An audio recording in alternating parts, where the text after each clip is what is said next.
This is the image I will never forget. I saw it up close, and it saw me.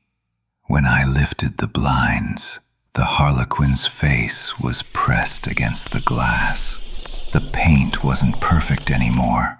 It was cracked, smudged, and melting from the rain. Its eyes... God, its eyes weren't painted.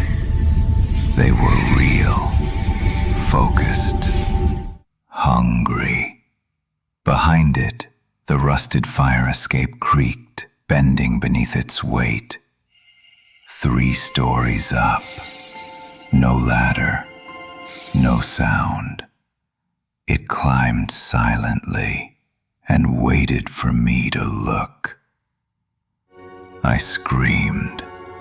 My aunt ran in, held me, swore I was dreaming. But then she saw it too. The dent in the metal railing, the print of a gloved hand. I don't know how long it watched before tapping. I only know I'll never sleep with the blinds open again.